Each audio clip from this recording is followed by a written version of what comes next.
दोस्तों के इतिहास की किताबें अक्सर हमें वही बताती हैं जो सत्ता चाहती है, लेकिन कुछ सच ऐसे होते हैं जिन्हें छुपाया नहीं जा सकता। आज हम आपको एक ऐसी घटना के बारे में बताने जा रहे हैं जिसने हर किसी को चौंका दिया है।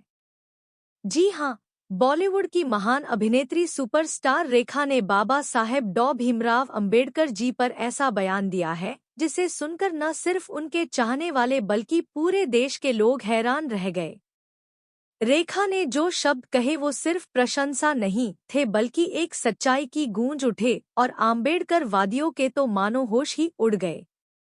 तो दोस्तों, हमारी आपसे एक ही विनती है, अगर आप चैनल पर नए हो तो चैनल को अभी के अभी सब्सक्राइब करो और वीडियो को भी लाइक कर दो और वीडियो अपने दोस्तों के साथ शेयर कर दो। और हाँ, अगर आप इस वीडियो को अंत तक नहीं देख सकते तो अभी वीडियो को छोड़ दें। तो चलिए वीडियो शुरू करते हैं।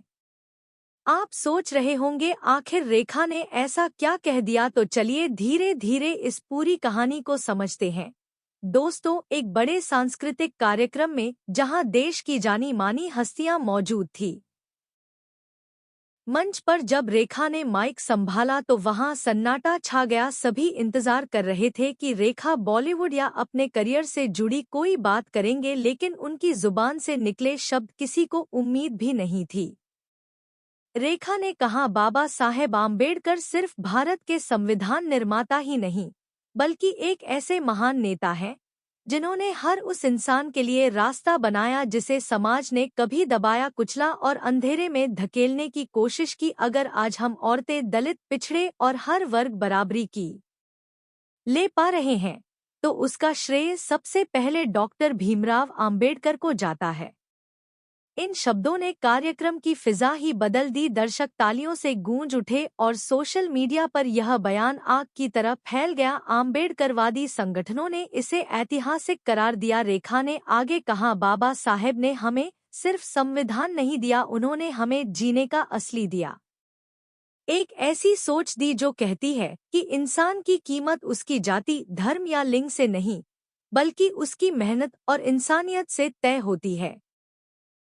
अगर आज मैं इस मंच पर खड़ी होकर बराबरी से अपनी राय रख पा रही हूँ तो उसका श्रेय भी कहीं न कहीं बाबा साहेब को ही जाता है। दोस्तों सोचिए, जब एक ऐसी शख्सियत जो दशकों से भारतीय सिनेमा का चेहरा रही है वह आम्बेडकर जी के योगदान को इतनी गहराई से मान्यता दे दी है तो इसका असर कितना गहरा होगा। यह बयान न केवल लाखों लोगों के दिल को छू गया बल्कि उन लोगों की भी आंखें खोल गया जो आज तक बाबा साहेब की महानता को समझ नहीं पाए। लेकिन सवाल यह है कि आखिर रेखा ने यह सब क्यों कहा। असल में उस कार्यक्रम का मकसद ही था भारत के महान नायकों का सम्मान। रेखा ने अपने हिस्से में जब बोलना शुरू किया तो उन्होंने कहा कि अगर हमें सच में भारत के असली हीरो को याद करना है तो सिर्फ आज़ादी के नायकों तक सीमित नहीं रहना चाहिए। उन्होंने साफ कहा, आज़ादी के बाद भारत को जो सबसे बड़ी क्रांति मिली वह संविधान के रूप में थी और उसके निर्माता डॉ भीमराव आम्बेडकर ही थे। अगर वे न होते तो शायद हम आज भी बराबरी के सपने ही देख रहे होते हैं।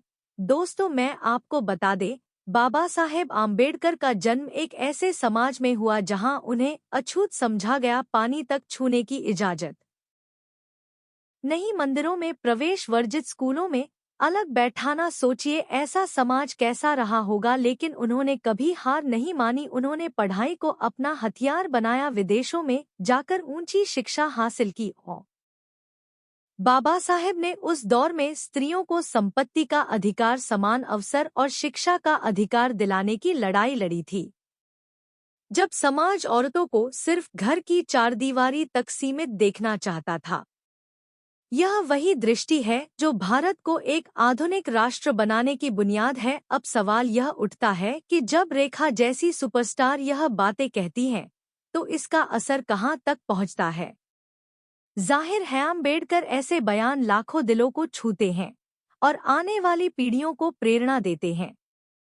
लेकिन दोस्तों, यहाँ एक और दिलचस्प बात है। रेखा ने अपने बयान में सिर्फ आम्बेडकर जी की महानता की चर्चा नहीं की बल्कि उन्होंने यह भी कहा, आज अगर कोई यह समझता है कि आम्बेडकर सिर्फ दलितों के नेता थे तो वह बहुत बड़ी पूरे भारत के नेता थे। उन्होंने हर भारतीय के हक के लिए लड़ाई लड़ी और अगर हमें सच में उन्हें श्रद्धांजलि देनी है तो हमें उनकी बताई हुई राह पर चलना होगा। अब आइए बाबा साहेब के भारतवासियों पर उपकारों की बात करें। संविधान निर्माण तो उनका सबसे बड़ा योगदान था, लेकिन इसके अलावा उन्होंने जो सामाजिक सुधार किए वह भी उतने ही महत्वपूर्ण है।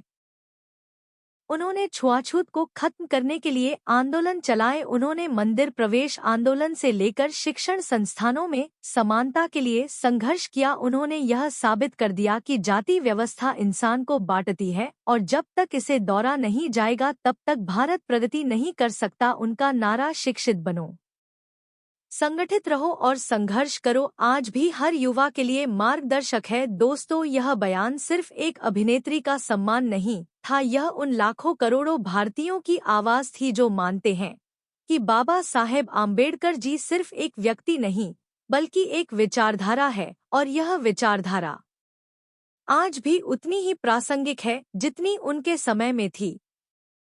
आज जब जातिवाद, भेदभाव और असमानता की बातें सुनने को मिलती है तो लगता है कि बाबा साहेब आम्बेडकर जी का संघर्ष अभी भी अधूरा है। ऐसे में रेखा जैसे लोगों का आगे आकर यह कहना कि आम्बेडकर ही असली हीरो हैं, न सिर्फ साहसिक है बल्कि समाज के लिए एक आईना भी है। दोस्तों, इस वीडियो के अंत में मैं आपसे यही कहना चाहता हूँ कि रेखा का यह बयान हमें सिर्फ तालियां बजाने के लिए नहीं बल्कि सोचने के लिए मिला है। सोचिए, क्या हम बाबा साहेब अम्बेडकर जी के बताए रास्ते पर चल पा रहे हैं? क्या हम सच में हर इंसान को बराबरी का अधिकार दे पा रहे हैं? अगर नहीं तो हमें अभी बहुत कुछ करना बाकी है। तो दोस्तों, आपके इस विषय पर क्या विचार है हमें कमेंट करके बताएं और अगर वीडियो पसंद आया हो तो वीडियो को लाइक करके चैनल को भीम 12 सब्सक्राइब जरूर करें और बेल आइकॉन प्रेस करें। मिलते हैं किसी और वीडियो में। जय भीम, जय भारत, धन्यवाद।